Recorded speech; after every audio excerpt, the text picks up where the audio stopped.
हम टूर देख रहे हैं। अभी भी विद्यार्थी गर्दनी मांग में बैठे हुए हैं और 30 तारीख को विद्यार्थी के द्वारा कई सारे आंदोलन की आगाह की गई है। रहमान सर मेरे साथ हैं, क्या कुछ कहेंगे। अभी इसके बाद अभी न्यायालय में मामला चल भी रहा है, उसका हियरिंग बाकी है। इस पर सब कुछ एक एक बिंदु पर बातचीत करेंगे। सर के द्वारा आप पिछला बार देखे होइएगा, सर ने विवश होकर बीपीएससी को जगाने के लिए, बिहार सरकार को जगाने के लिए अपना ब्लड के द्वारा लेटर भी लिखे खून से, फिर भी कोई नहीं सुना। सर आपका स्वागत है एग्जाम में। बहुत बहुत धन्यवाद, बहुत बहुत धन्यवाद। सर जितना प्रयास हो सका आपने पूरा प्रयास कर लिया, सब कुछ किया, लेकिन कहीं से कोई उम्मीद नहीं। नहीं, बीपीएससी का री एग्जाम होगा। बीपीएससी उम्मीद है, 2000% उम्मीद है बीपीएससी का री एग्जाम होगा, क्योंकि बीपीएससी गलत है।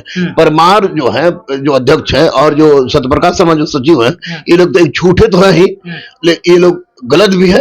क्योंकि जिस तरह से लोग परीक्षा लिया है अपने मनमर्जी के हिसाब से, तुमको 5 रुपए दिए, तुमको 4 रुपए दिए, तुमको 2 रुपए दिया, यानी अजीब टाइप का काम किया है लोगों ने।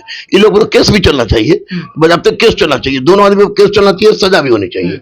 और उल्टे हम लोग से एक केस की तो आप ही को नोटिस आ गया। अरे क्या फर्क पड़ता है इन लोग के नोटिस, इन लोग के गिरभाव की आदमी को अगर महिला लग जाता है तो चाहता है कि दूसरे कोई महिला लग जाए, तो इन लोग लगा उनके गिरभाव से तो कभी ना डरे हैं ना डरेंगे। इनकी औकात नहीं है कि कुछ कर दे, लोग अपना सुधारे तो है नहीं। इन लोग की नौटंकीबाजी नहीं होती ना, तो बीपीएससी में इतना छिछर लेदर नहीं होता, जो कि पूरे भारत और वर्ल्ड लेवल पर हो गया। माननीय मुख्यमंत्री इन लोग को बहकावे में आ गए, कहा कि ये लोग सच बताया नहीं। ये लोग माननीय मुख्यमंत्री भी चुप मौनी बाबा बने रहे, कुछ बोले ही नहीं। और विपक्ष अपना राजनीतिक लोग सेटी करता रहा, सेटी अपना चेहरा से का सेक के निकल गया। इसमें जब तक शिक्षक और छात्रों के बीच का आंदोलन था, मैं आपको बता देने में तनिक भी संकोच नहीं करूंगा कि पूरी तरह से तैयारी हो गई थी कि इस परीक्षा को री एग्जाम कराया जाए और इस पर जांच बैठे। लेकिन राजनीतिक लोग आके इसको भाड़ दिया। अभी भी कह रहा हूं, हमको चाहे कुछ करे, इसको भाड़ दिया। लेकिन चूंकि इसमें गलती हुई है, और ये कह रहे हैं कि क्वेश्चन का स्टैंडर्ड बहुत अच्छा था, कि 1400 लोगों का निगेटिव में चलाया, इतना कम कटअप चला गया। सत्यप्रकाश शर्मा जिस समय बीपीएससी पास किए होंगे, उसमें 10 को क्वेश्चन रट के आदमी पास कर लेता था। तो उनको पता नहीं चल रहा है कि 21,391 और 4,000, 5,000, 6,000 रिजल्ट के कारण अगर 91 पॉइंट गया है कटअप, इस परिस्थिति में तो बहुत ज्यादा कटअप है। और दूसरी सबसे बात हम आपको बता दें कि जिस तरह का इन्होंने बिहेव किया है, कि 4 जनवरी को जो परीक्षा हुई उसके लड़के का परसेंटेज देखिए, अब पहले जो 13 दिसंबर के लड़कों का परसेंटेज देखिए, उन दोनों के परसेंटेज को किस आधार पर इन्होंने मिलाया। ये कह रहे कि स्केलिंग नहीं किए, ये कह रहे कि नॉर्मलाइजेशन नहीं किए, ये बोले कि परसेंटाइल नहीं किए। तो चौथा इसने क्या इन्वेंट किया, उसको सामने लाए, इसको सामने लाए, एकदम स्पष्ट मानिए। मैं ये नहीं कह रहा हूं क्वेश्चन लीक हुआ कि नहीं हुआ, उसको मुझे नहीं पता, लेकिन इतना जरूर कहूंगा कि बापू परीक्षा परिसर मतलब 22 परीक्षा सेंटर पर परीक्षा में गड़बड़ी हुई।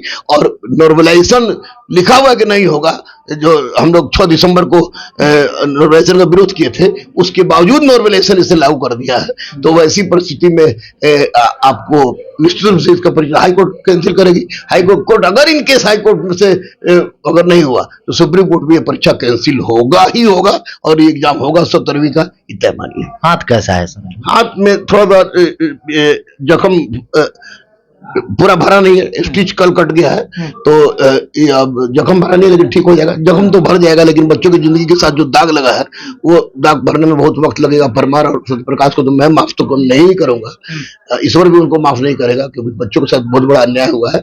कल मैंने सुना है कि 30 दिसंबर को, बच्चे 30 तारीख को पूरा ये लोग अहिंसात्मक गांधीवादी मार्ग पर चल के इकट्ठा होना चाह रहे हैं गर्दनी बाग में। तो ये लोग गर्दनी बाग में गांधीवादी अहिंसात्मक रूप से इकट्ठा हो, और तमाम बिहार के छात्रों को भी मैं कहूंगा जो परीक्षा दिए हुए हैं बीपीएससी का, जो इनको देना है, वे लोग अहिंसात्मक गांधीवादी मार्ग पर चलकर, सत्य के रास्ते पर चलकर जाके इस भीड़ में अपने आप को उपस्थित हो और दर्शाए कि इतने लोग इससे प्रभावित हैं। जो कहते हैं कि ये असामाजिक तत्व है, तो इतने असामाजिक तत्व बीपीएससी का फाइनल ऑफिसर बनते वो सामने नजर आ जाए। लेकिन लड़कों से मेरा विनम्र निवेदन है, रिक्वेस्ट होगा कि किसी भी तरह की हिंसात्मक गतिविधि न करें, क्योंकि कोई भी हिंसात्मक गतिविधि अगर करते हैं या किसी तरह का गलत फलत होता है तो निश्चित रूप से न्यायालय पर प्रभाव पड़ेगा, क्योंकि 31 तारीख को इसका डिसीजन भी है। सर शिक्षक और छात्र में कौन लड़ा दे रहा है? शिक्षक और छात्र में लड़ाने वाले एडमिनिस्ट्रेशन भी है, और शिक्षक को भी समझना चाहिए कि शिक्षक तो एक है, कभी कोई शिक्षक कोई आज तक तो हम लोगों ने नहीं देखा था। मैंने तो एकदम कसम खा लिया कि शिक्षक के बारे में जो बोलेगा, शिक्षक के विरुद्ध बोलेगा, किसी भी शिक्षक के बारे में बोलेगा, उसी दिन से मैं अपने आप को इससे अलग कर लूंगा। और शिक्षक छात्र में लड़ाने वाले कुछ चुड़बुंडिया है, कुछ दलाल है, कुछ टाइप के लोग हैं, कुछ तथाकथित छात्र नेता है, कुछ तथाकथित यूट्यूबर्स है जो तरह तरह की बात उड़ाते हैं, और कुछ शिक्षक भी है जो कि इस तरह बात कर, जो नहीं करना चाहिए कि अच्छे शिक्षक गरिमा के विरुद्ध है। हर शिक्षक का एकमात्र उद्देश्य इस बार यही है कि री एग्जाम हो, क्योंकि परीक्षा के से कोई संतुष्ट नहीं है, क्वेश्चन से कोई संतुष्ट नहीं है। रहमान सर खड़े हैं, रहमान सर कभी भी मर जाने तक, मुझे मैंने पहले भी कहा कि बजरंगबली को छोड़ किसी को मैं बाप से नहीं डरता। तो यहाँ बस जहाँ सत्य बात है तो रहमान सर था, रहमान है, उनके साथ था और रहेगा। कभी मैंने हाथ काटा, अगर जरूरत पड़ी इनके हित के लिए तो मैं सबके मस्तक पर खून का तिलक लगा दूंगा और गर्दन भी काट लूंगा, लेकिन बच्चों के साथ अहित नहीं होने दूंगा। हम लोग के मैं संघ में कहा था कि बात उठेगी छात्र हित की तो खून बहेगा युवाओं का, तो मैंने खून बहाया। छात्र हित की बात थी और मैं भारत को मानता हूँ, सनातन को मानता हूँ, बजरंगबली को मानता हूँ, बच्चों के हित को मानता हूँ, सत्यमेव जयते को मानता हूँ, गांधी के आदर्श को मानता हूँ, विवेकानंद को आदर्श मानता हूँ।